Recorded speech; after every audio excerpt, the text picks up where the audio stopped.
Noite. Esse dia eu estava dando risada com o pastor Lisânias aqui, por causa da série de mensagens programada por esse mês. E na noite de carnaval nós vamos estar falando sobre santidade. É uma coisa assim bastante interessante. Mas o que tem a igreja do Senhor a ver com tudo isso que está acontecendo, né?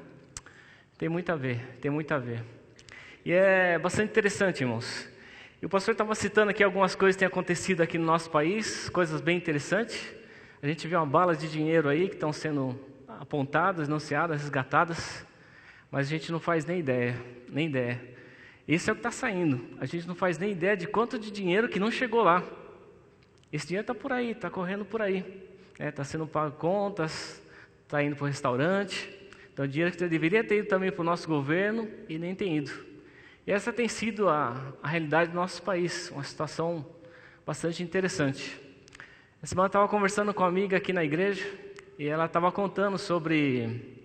ela estourou os pontos na carteira dela e as várias sugestões que ela recebeu para resolver essa situação dela.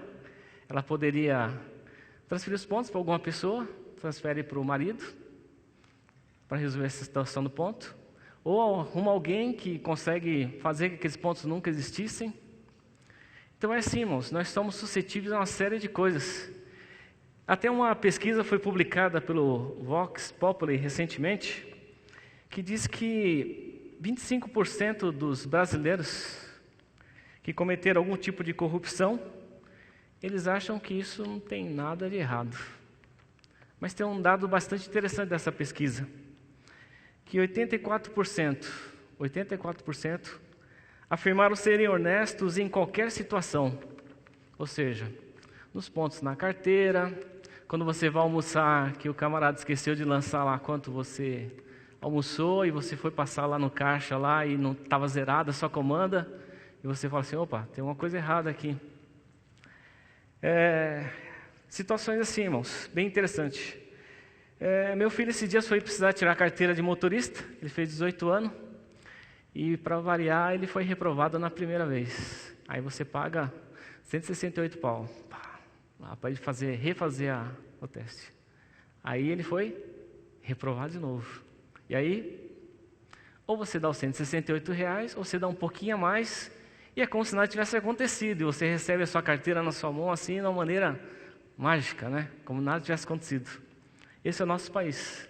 A gente tem várias possibilidades da gente fazer as coisas. Tem um caminho certo e tem um caminho, alternativo.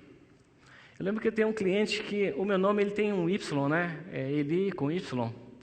E ele sempre fazia uma brincadeira comigo que eu sempre escolhia a perna errada do Y, que é o caminho mais complicado, o caminho mais difícil, o caminho que você tem que dar satisfação, né? Ele falou, Eli, tem sempre o caminho mais fácil, por que tem que ir por aí? Eu falo, não é que eu falo que tem que ir por aí. Qual que é o caminho certo? E tem alguns dados assim, irmãos, bem interessantes também, sobre uma lista que o Theo Vox fez dessa pesquisa. Ele listou assim 10 coisas assim que é o nosso dia a dia. Por exemplo, não dar nota fiscal, o caso lá da grana que não chega na conta do governo. Não declarar imposto de renda. Eu tenho 2, 3 imóveis, mas por imposto de renda só tenho um. Tentar subornar o guarda para evitar multas. Você está indo para Santos nesse feriadão, aquele congestionamento enorme, e ali, o lado ali está totalmente vazio. Por que eu tenho que ficar aqui se não tem uma pista enorme vazia aqui? Por que eu não posso ir por aqui? Porque você vai dar de cara com o guarda, e aí você entra nessa situação aqui, de você ter que subornar o guarda para ele não te multar. Falsificar carteirinha de estudante. Está caro ir no teatro, está caro ir no cinema, né? Uma carteirinha ajuda para chuchu, já sai por 50% o negócio. Dar ou aceitar troco errado, esse é o caso da comanda lá, que você foi almoçar. Roubar TV a cabo, brincadeira, né? Mas tem gente que está gato nesse negócio aqui. Furar fila, como se nada tivesse acontecido, e você é o bonitão da história, né? Comprar produtos falsificados, isso também é uma forma terrível da gente participar disso. E no trabalho, bater ponto para o colega, eles colocaram isso aqui, é um negócio bem estranho, né? Hoje com digital, mas no Brasil é tão grande. Tem situações aí na nossa realidade que é interessante. E o 10º que ele colocou aqui dessa pesquisa, falsificar assinaturas. Tem um colega que fala que ele diz que faz a minha assinatura melhor que eu. Deixa que eu assino para você. Eu falei, é fácil, né? Então essa situação, irmãos, que a gente vive no nosso mundo. A gente só citou aqui alguns casos, irmãos, até leve, mas esse mundo que a gente vive está bem complicado. O mundo está numa corrupção tão grande, sabe? Não é só questão do Brasil. A gente fala corrupção no Brasil, mas isso não é um produto nosso. Se você vê outros países até civilizados, o que acontece lá é brincadeira de criança. São coisas assim terríveis que têm acontecido no mundo, e esse mundo vive nessa corrupção. E aí exatamente que, sabe, o Deus eterno, Criador dos céus e da terra, Ele preocupado com tudo isso. João 3,16 fala que Deus amou o mundo, sabe, de tal maneira que Ele não mediu esforços para nos alcançar. Então é esse nosso Deus que Ele manifesta esse amor de uma maneira tão grande, porque Deus se importa com o que está acontecendo aqui. E Deus quer que essa situação se reverta. Deus quer que essa situação mude. E é exatamente nesse ponto que a gente entra, nesse aspecto que a gente entra. Queria convidá-los a abrir a Bíblia e a gente ler junto um texto. Está lá em Tessalonicenses, capítulo 4. 1 Tessalonicenses, capítulo 4, é um trecho que Paulo fala sobre alguns aspectos assim que a gente tem que observar. E nessa série que nós estamos tratando, e hoje é o encerramento dessa série, domingo que vem já vai ser um novo assunto, dos sonhos de Deus para a sua igreja. E uma das coisas que Deus quer para a sua igreja é a santidade. Esse caso que eu estava citando para cá, até agora com os irmãos, até de forma irônica, são coisas do nosso dia a dia, que a gente brinca, mas quando você sente a sua pressão no dia a dia, talvez você sempre é tentado assim a ver de um jeito ou de outro para você resolver sua situação. Mas dentro dessa série Desejo para Deus, de Deus para a sua igreja, a gente vai falar um pouquinho sobre santidade nessa noite. Tessalonicenses capítulo 4, versículo 1 diz assim: quanto ao mais, irmãos, já os instruímos acerca de como viver a fim de agradar a Deus. E de fato assim vocês estão procedendo. Agora lhe pedimos e exortamos no Senhor Jesus que cresçam nisso cada vez mais. Talvez de uma maneira pequena, de uma maneira tímida, mas cresça, vai um pouco além. Não pare por aí não. E o versículo 2 diz: pois vocês conhecem os mandamentos que lhes demos pela autoridade do Senhor Jesus. A vontade de Deus é que vocês sejam santificados. A vontade de Deus explícita aqui. Abstenham-se da imoralidade sexual. O versículo 4 diz: cada um saiba controlar o próprio corpo de maneira santa e honrosa, não com uma paixão de desejo desenfreado, como os pagãos que desconhecem a Deus. Nesse assunto, ninguém prejudique a seu irmão, nem dele se aproveite. O Senhor castigará todas essas práticas, como já lhe dissemos e asseguramos.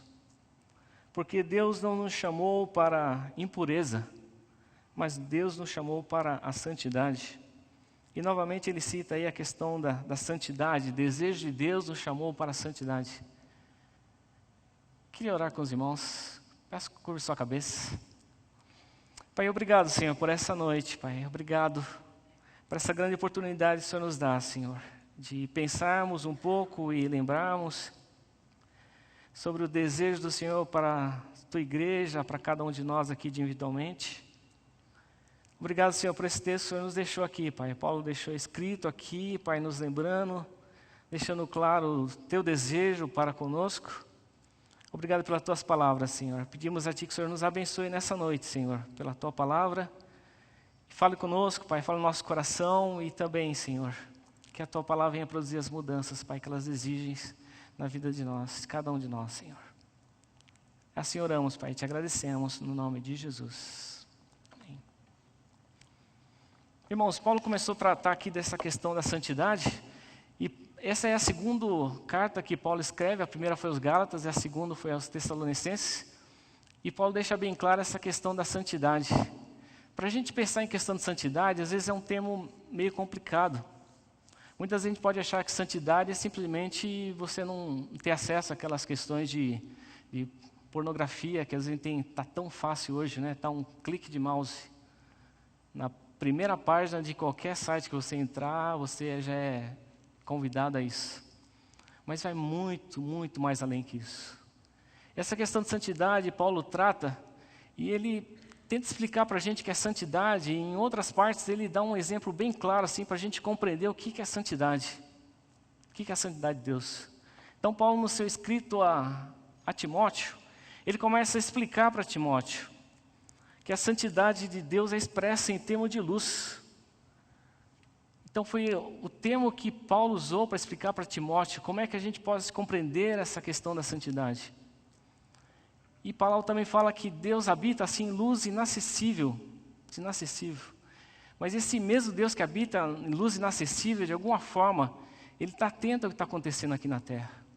Você pode ver que quando o povo judeu estava lá sofrendo, martirizado, de alguma forma Deus desceu para ver o que estava acontecendo.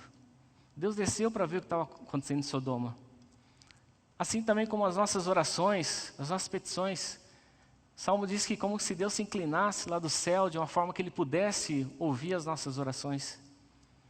Mas esse Deus, Paulo coloca Deus assim para a gente entender o aspecto de santidade como em termos de luz. Em outra passagem ele diz que esta é a mensagem que dele ouvimos e testificamos a vocês que Deus é luz e em Deus não há trevas nenhuma. Irmãos, começa nesse momento a pensar acerca desse Deus tão maravilhoso, tão precioso, um Deus amoroso, pensar nos atributos de Deus, nesse Deus tão inteligente, sabe, tão magnífico em obras. E os hinos que a gente estava cantando aqui desde o início do culto tem tudo a ver com o que a gente está pensando na noite de hoje sobre questão de santidade. Da forma da gente adorar a Deus, esse Deus tão grandioso, tão maravilhoso, tão precioso. Então Paulo coloca essa comparação para a gente ter uma ideia do que é a santidade de Deus em questão de santidade. Onde a luz, não as trevas. Depois quando nós chegamos em Jesus, João também tem uma maneira bem interessante de nos explicar sobre a vinda de Jesus aqui. João coloca assim que para aqueles que habitavam no sombra do reino da morte, raiou uma grande luz. Para a gente entender que a presença de Deus na vida de Jesus aqui era alguma coisa que fazia diferença. Aqueles que habitavam em região de vales de sombra da morte, raiou uma grande luz de forma que eles poderiam ver uma esperança para a vida deles. E tem outra passagem que João coloca também que é bem interessante, que ele coloca assim: nele estava a vida e esta era a luz dos homens. A luz brilha nas trevas e as trevas não a derrotaram. Parece que foi um negócio muito simples. Alguns seguidores, Jesus veio aqui, Ele morreu na cruz, parece que tudo acabou ali, mas não foi assim. As trevas não prevaleceram à luz. Em outro momento, João também dá uma outra ideia para a gente de santidade, e João escreve bem especificamente: enquanto estou no mundo, sou a luz do mundo. João 9,5. Ele começa a tratar dessa questão da luz do mundo, luz do mundo. Então Deus é luz, Jesus é luz, e a coisa não para por aí. Aí que a coisa começa a pegar para o nosso lado. Que Jesus, quando estava com seus discípulos, chamou eles para explicar as bem-aventuranças lá, o Sermão do Monte, que a gente tem falado ao longo desses dias. O pastor Lisânias falou, o Giba falou no culto do domingo passado sobre as bem-aventuranças, naquela contracultura daquelas pessoas, a característica dessas pessoas que são pertencentes ao reino. Esse reino não é um lugar, mas aquele governo de Deus. E aí a coisa pega para o nosso lado. Que Jesus chega para cada um de nós e aponta: você é sal e você é luz. Então a gente volta para Tessalonicenses, Paulo fazendo referência à santidade de Deus, indicando Deus como luz. Jesus brilha como luz aqui no mundo, e agora no discipulado que Jesus estava promovendo, ele indica que nós também somos luz. Sal e luz, sal e luz. Vocês são sal na terra e luz no mundo. Sal na terra e luz no mundo. Interessante que ele não colocou isso em verso. Ele colocou exatamente nessa ordem, sal e luz. Por que será que ele colocou essa coisa nessa ordem? Pelo seguinte, o sal tem muito a ver com aquilo que você é. E a luz tem a ver com aquilo que você faz. E o sal, o pastor aqui usou até um exemplo do saleiro no domingo passado, foi bem legal. E observe que o sal ele é colocado numa superfície que é totalmente diferente do sal. Não coloca-se sal no sal, não faz sentido, né? Coisa de doido isso, né? Mas coloca-se sal em outra superfície, para que dê sabor, para que aquilo aí seja conservado. Isso aqui era muito claro na cabeça deles, até antigamente aqui em São Paulo nós não tínhamos luz em toda a região do Brasil. Usava-se bastante sal para conservar a carne, ou banha. Minha mãe cozinhava a carne, fritava a carne e colocava no meio da banha para poder conservar, ou então salgava. Isso também é a realidade no Nordeste brasileiro, em várias regiões. Então o sal sendo usado para purificar, para que ele não, não contamine, para que aquele alimento dure um pouco mais. E é exatamente esse exemplo que Deus coloca. Você é sal e você tem que fazer diferença onde você está. Aí você pode falar assim, irmão ali, mas você não sabe a empresa que eu trabalho. Aquilo é um bando de gente assim, assim, assado. Por isso que você está lá, para fazer diferença. Um camarada aqui, ele tinha que fazer uma lista de preços. Um dia ele estava dando testemunho aqui no nosso encontro aqui de homens. Ele tinha que fazer uma lista de preços de supermercados, era uma prática comum. Um supermercado pegar a lista do outro e baseado na lista, fazer os preços. E esse irmão aqui falou assim, mas espera um pouco, isso é certo ou isso é errado? Eu basear na lista do meu concorrente para fazer minha lista de preço. Ele estava na cabeça dele que aquilo era incorreto. Ele foi falar com o diretor dele, falou assim, tem uma prática aqui que queria ouvir sua opinião acerca dessa prática. É correto eu proceder assim, assim, assado? Aí a bola voltou para ele, né? Mas o que você acha? Ele falou, eu acho que está errado. Ele falou, eu penso igual você. Por isso que você está aqui, para fazer diferença, para não praticar mais. E essas práticas, irmãos, do dia a dia, até no reembolso de quilometragem. Coisinha simples que acontece no nosso dia a dia. Né? Vai além daquelas 10 itens lá. Ou reembolso de refeição. Então, por isso nós somos chamados. Para a gente fazer diferença onde quer que a gente esteja. No ambiente que quer que você conviva. Seja familiar, seja social, seja profissional, seja o que for. Você foi colocado ali para fazer diferença. E Jesus é muito duro, irmãos, é muito duro. Se o sal perder a sua substância principal, se ele perder o sabor, ele não serve para absolutamente nada, a não ser para o lixo. Para o lixo. Como diz a Gene Peterson, ou então nas nossas Bíblias, nas traduções NVI, diz que é para ser jogado e ser pisado pelos homens. Né?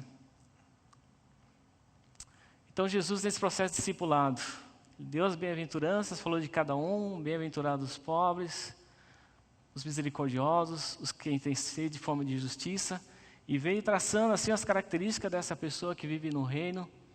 E essas pessoas achou assim, então tá legal, então Jesus está dando a ideia de que nós vamos formar uma sociedade secreta só de irmãos.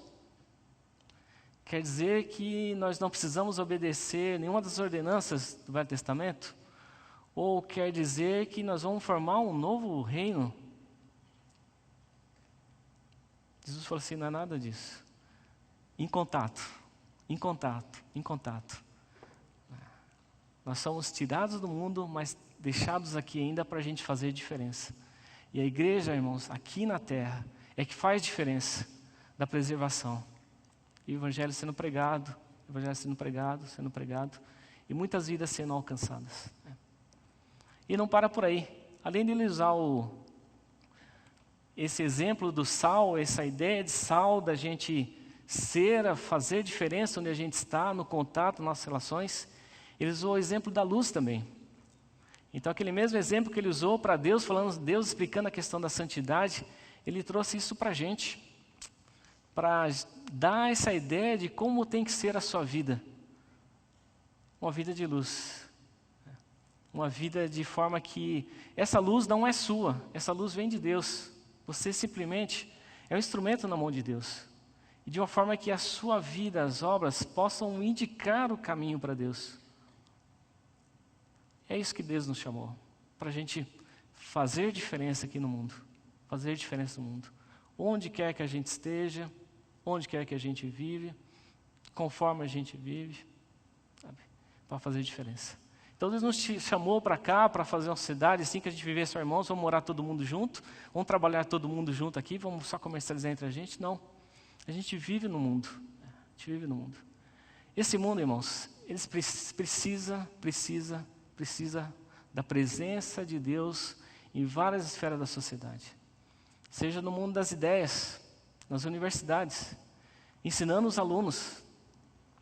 Nós precisamos de gente colocada lá para transmitir valores do reino. Nós temos aqui, apoiamos um trabalho aqui na região aqui do Brasil. Estou até comentando com a minha esposa hoje no almoço. E a região lá está bem complicada assim, seja economicamente, seja socialmente. A gente vê vários casos lá de um marido estar com a esposa e a cada 2 anos ele vai fazendo um upgrade da esposa, né? Então tinha esposa de 40 para 38, 36 e assim ele vai indo. E ali no meio daquela sociedade ali, daquele convívio daquela vila, provavelmente deve ter umas 3, 4 esposas dele ali, filhos que ele teve com alguma dessas mulheres, e esse povo vai tudo para a igreja. Como é que faz? Como é que a gente lida com a situação dessa? Como é que a gente lida? Esse é um quadro, mas tem um quadro também terrível lá, de exploração infantil. O que acontece? Foi feito um trabalho no final de ano para as crianças, e aí foi promovido, um lanchinho bem legal para elas comerem, presente para as crianças, e sai no bairro para convidar as crianças, em cada canto lá. Chegou numa família, com algumas meninas. Convidou as meninas para vir participar dessa festa, desse momento bem legal de Natal. A mãe falou, olha, não pode ir porque é o seguinte, minhas filhas me ajudam aqui nas coisas e eu vou tomar um prejuízo enorme se elas ficarem, se elas não saírem daqui. E isso tem um valor. Como é que a gente faz? Estou falando um trabalho assim para dar uma aliviada, irmãos, mas na verdade essas meninas são exploradas sexualmente. Esse nosso amigo, ele pegou dinheiro do bolso, quanto é cada uma delas, pagou por cada uma delas, pegou essas meninas, levou até o espaço, de forma que elas podem tomar um lanchinho, receber um presente de Natal, ouvir uma boa mensagem, louvar a Deus com alguns hinos e depois voltarem para a realidade delas. Então, irmãos, isso aí é uma coisa muito triste que está acontecendo no nosso país, muito triste, muito triste. Por isso que nós precisamos, como igreja, atuar e fazer diferença onde quer que a gente esteja.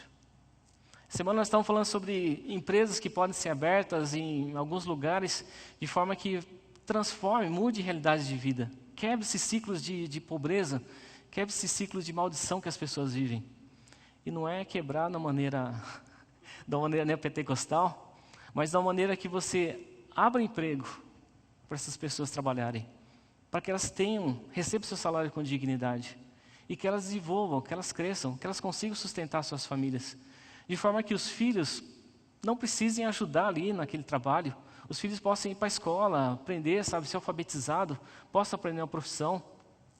E de forma que, efetivamente, quebre esse ciclo de pobreza, de maldade, que vive.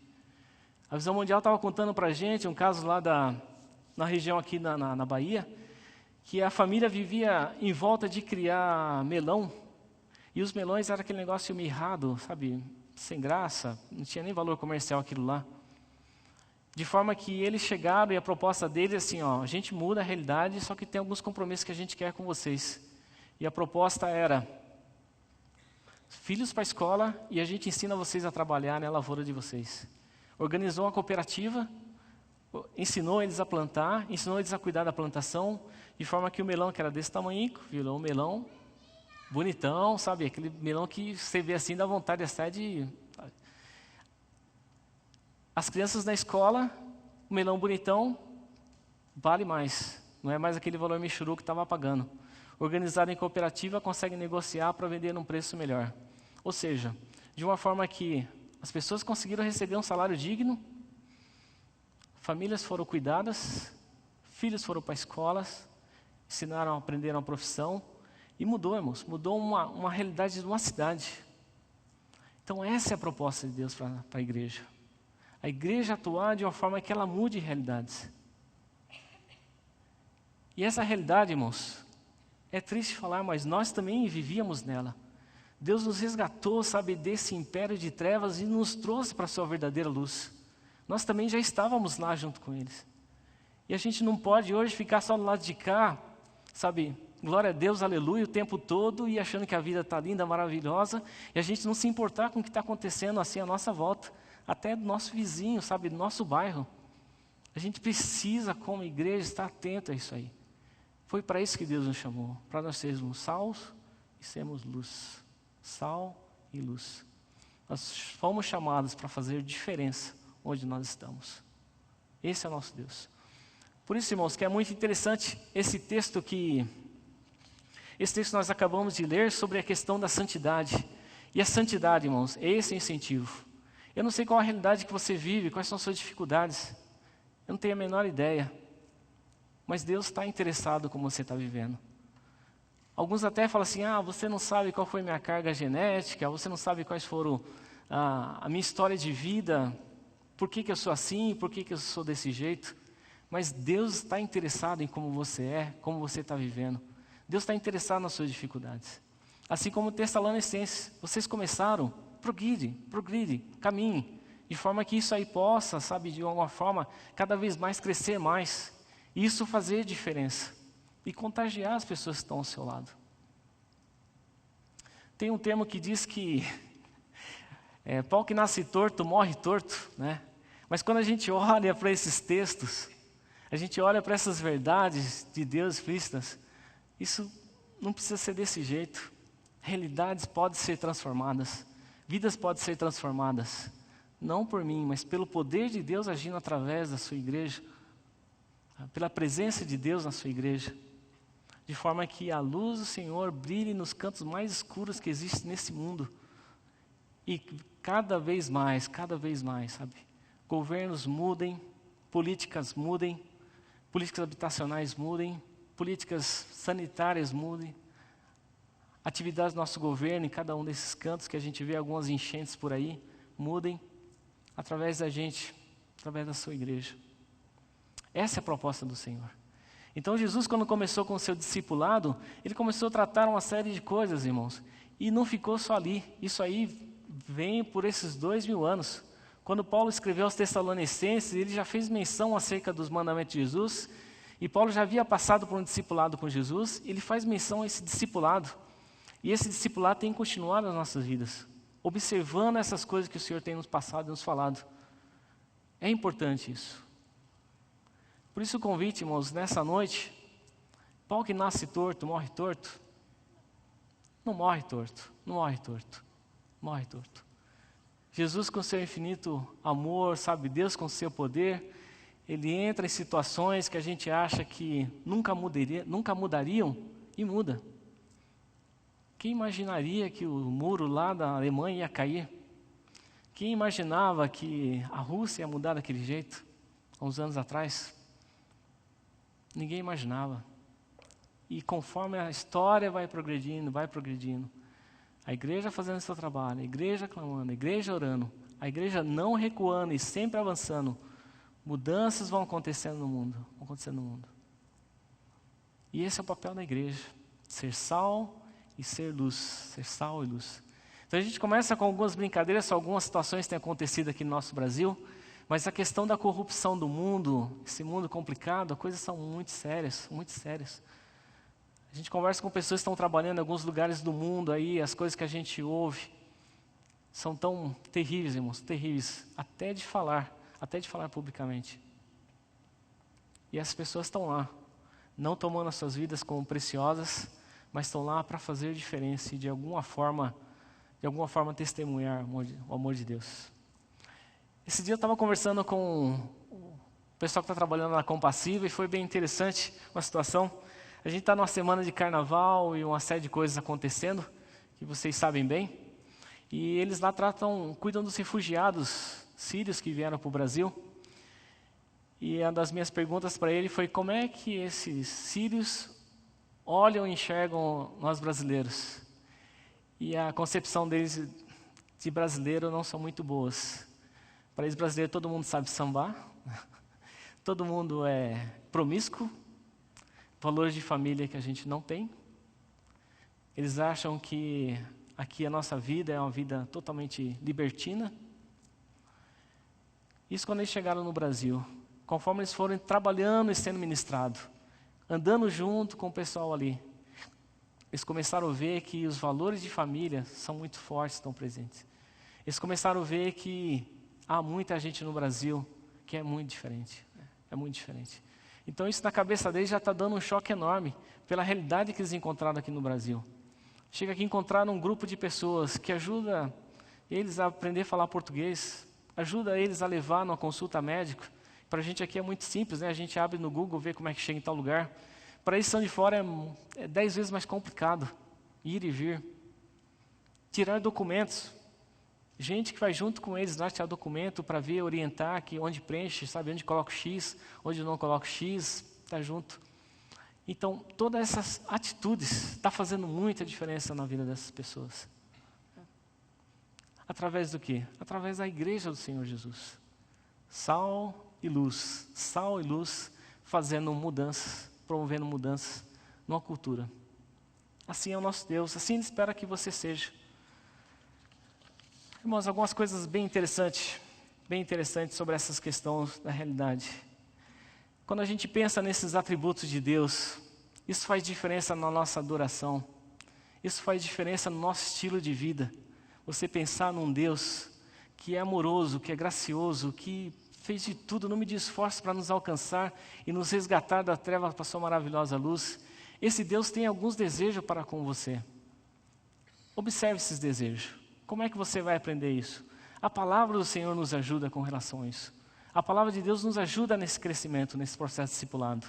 Nos ajuda a gente entender qual que é a vontade de Deus e como a gente tem de agir. Eu estou falando para os irmãos aqui de alguns empresários pensando em abrir negócios, outros trabalhando em região complicada. Talvez não seja a sua realidade. Talvez você trabalhe em alguma escola e não tenha nem condições de sair de lá. Depende da sua realidade. Onde você está, Deus tem um propósito da sua presença ali. E a sua presença ali pode fazer muita diferença. Basta você ir aos pés de Jesus. Dizer, Senhor, como é que eu posso fazer diferença? Senhor, olha, eu tenho errado durante todo esse tempo, eu tenho feito uma série de coisas que, com certeza, eu tenho vergonha até de falar. Até nem oração eu tenho vergonha de falar. Apresente isso diante do Senhor. Deixe Ele lidar com essas coisas no seu coração, com essas dificuldades, com essas realidades que você tem, que só Ele pode te ajudar. Nosso Deus é luz, e onde há luz, não há trevas. E nosso Deus de luz, Ele pode te ajudar nesses cantinhos escuros das suas práticas, ou até mesmo do seu coração, naquele lugarzinho lá que só você sabe que tem lá dentro. Deus tem condições da luz dele brilhar lá e trazer saídas que você não estava nem conseguindo enxergar. Esse é o desejo de Deus para a sua igreja, a santificação. Fique longe da prostituição, sabe? Fique longe de uma série de coisas erradas, sabe? Se envolva com as pessoas, mas não pratique o que eles praticam. E não precisa, pau que morre, nasce torto, não morre torto. Porque nosso Deus, que é poderoso, Ele faz mudanças, independente do seu caminho até hoje, até 2015, iniciando 2016. Deus te ajuda a fazer essas diferenças. Que 2016 seja uma marca na sua vida dessas diferenças. Se veio dando uma manquejada até hoje, acerta o passo. A partir de hoje, faça as coisas certas. A gente entende que isso é um processo. Né? Santificação é um processo da nossa vida. De alguma forma, quando nós somos salvos por Jesus, a santificação já acontece de imediato. Efésios fala que Ele já coloca a gente para viver numa posição diferente. Parece que é tudo igual, né? Parece que é tudo igual. Não, mas muita coisa mudou. Muita coisa mudou. Então, essa mudança que Deus faz, esse primeiro processo de santificação, Ele continua. E Deus entende as dificuldades que você tem. Ele entende. E Ele quer te ajudar. Basta você se abrir para que o Senhor te ajude nas suas dificuldades. Você pode falar assim, Senhor, muitos casos de sal aqui, eu tenho sido exatamente igual a todo mundo. Mas faça a oração, por favor, não me despreze, não me jogue fora, como diz a tua palavra. Me ajude a resgatar esse poder do sal, sabe, de uma maneira simbólica. Me ajude a resgatar isso que eu deveria ser. Me ajude a resgatar isso, Pai, que o Senhor me chamou. Para isso nós somos chamados. E deixa o Senhor agir no seu coração, de forma que a palavra venha promover mudanças. E essas mudanças venham a promover, sabe, coisas lindas para a glória do Senhor. Não para a glória nossa, para a glória do Senhor. E que brilhe a luz que manifesta as boas obras, de forma que tudo isso venha nos indicar sempre o caminho do Senhor. Eu lembro quando eu era garoto, eu trabalhava na empresa, eu era novinho ainda, tudo. E todo dia era motivo de gozação lá, essa questão de dar dízimo, era questão de gozação. Todo dia, a questão de virgindade era questão de gozação, todo dia. Questão de ir na igreja nos domingos era questão de gozação e me alopravam pra caramba. Naquele tempo não tinha a palavra bullying ainda, né? Mas era todo dia. A gente sentava para tomar café de manhã, o Eli era o motivo de gozação da turma. E aquilo ali, irmãos, 1 dia, 2 dias, 3 meses, 4 meses, a coisa lá. E eu ficava vermelho, ficava bravo, ficava chateado para chuchu, e a vida continuando. Mas essas coisas engraçadas, né? Sempre tem um que puxa, né? Sempre tem um que é mais que os outros, né? Tá todo mundo quieto, mas um chega lá e puxa essa brincadeira. E um dia eu estava trabalhando lá no escritório e tocou o telefone, adivinha quem era? O cidadão que puxa as piadas, né? Aí ele tocou, falou assim, oi, Eli, tudo bem? Eu falei, aquele desconfiado, né? Tudo bem, né? O que será que vem aí, né? Ele falou, Eli, é o seguinte, a minha esposa não está bem. Eu falei, tá, e daí? É assim, ela está precisando de transfusão de sangue. Eu falei, tá, e aí? Como é que eu posso ajudar? Então, sabe como é que é? É que eu sei que você tem uma vida regrada, eu sei que você se cuida, eu sei que você é assim, assim, assado. Queria saber se você poderia doar sangue para minha esposa. Eu falei, né? Chegou o troco. Irmãos, aquele dia lá foi o último dia que eles tiraram sarro na hora do café da manhã. Aquilo lá mudou totalmente e aí, ao invés de eu ter um camarada que todo dia puxava uma piadinha lá e tirava sarro, por aquelas várias razões, passou a me defender, passou a ser um amigão e cuidar de mim de uma forma tão especial que eu não faço nem ideia. Ficava até meio constrangido assim na maneira como ele passou a me tratar depois. Então assim, irmãos, a nossa vida é engraçada. A gente às vezes é motivo de gozação, às vezes é motivo de escárnio, motivo de uma série de coisas. Mas não desista. Fica firme. Até essas coisas. Apresente diante de Deus. Pergunta para o Senhor como é que você lida com essas coisas. Pergunta para o Senhor como é que você lida com aquele seu irmão, com aquele seu vizinho, com aquele seu patrão que tem uma série de coisas, que te força a fazer uma série de coisas. Como é que você lida com isso? Deus tem a resposta certa para tudo isso. Por isso, irmãos, esse é o desejo de Deus para a sua igreja. A santificação.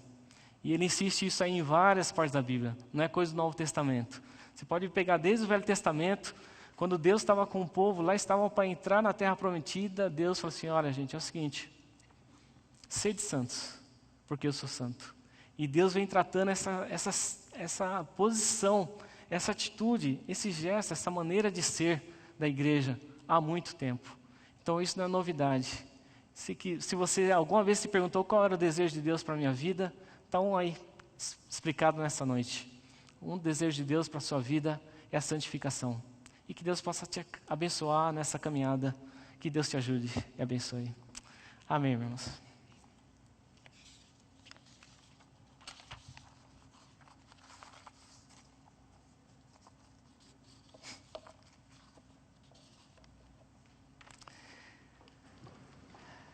Gostaria de convidar, vamos orar.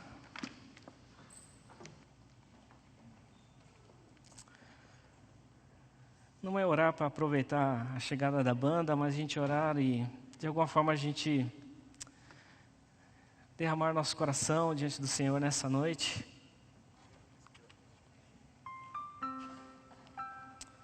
Pai, obrigado, Senhor, pela Tua palavra, Senhor. Grande preocupação de Paulo de deixar escrito aos Tessalonicenses teu desejo para com aquele povo que vivia num contexto tão complicado, Senhor, de prostituição, de templos de prostituição, de pessoas oferecendo seus filhos para fazer tantas coisas terríveis. E o Senhor se preocupou, Pai, de colocar no coração de Paulo, falar aos Tessalonicenses sobre santificação. E isso, Pai, tem atravessado vários séculos, Pai, tem chegado até os nossos dias, Pai amado. Tem chegado até o coração do nosso pastor e tem preparado essa série para a gente estar falando à Tua igreja, Pai. O Teu desejo para a Tua igreja, o Teu desejo para com as nossas vidas.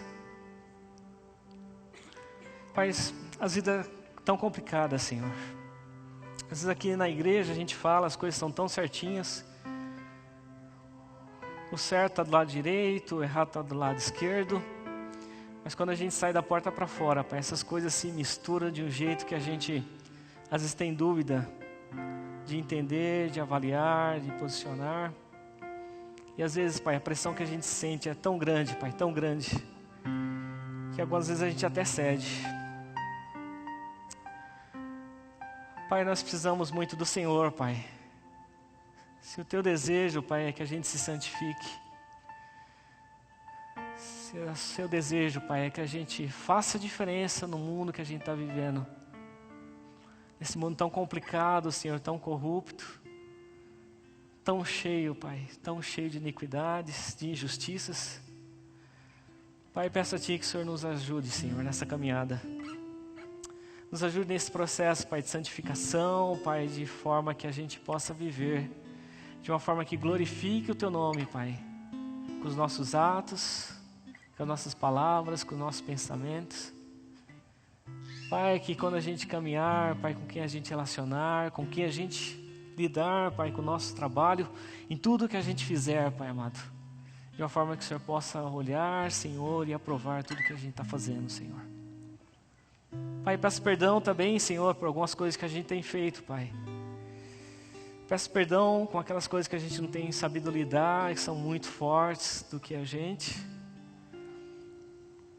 Que a gente sabe que vai trazer às vezes algum prejuízo financeiro para a gente, isso vai impactar nosso orçamento. Talvez impacte nosso trabalho, impacte nossos relacionamentos. Peço, Senhor, nos ajude também nesse sentido, Pai. Como agir, como proceder, como fazer. Nos ajude, Senhor amado, nos ajude. De forma que a gente seja sal na terra e luz no mundo, Senhor, essa luz que é do Senhor. Que Paulo fez questão de deixar claro, explicando a questão da santidade. Nos ajude, Senhor, nessa caminhada. Sem o Senhor nós somos absolutamente nada, Pai, somos dependentes do Senhor, Pai. Fala no nosso coração, fala na nossa mente. E ajuda-nos como igreja, Pai, um ao outro, também nos ajudar nesse sentido, Pai amado. Pai, obrigado por essa noite, pela oportunidade que o Senhor tem nos dado, Senhor. Te louvamos e te agradecemos, meu Pai, no nome de Jesus. Amém, Senhor.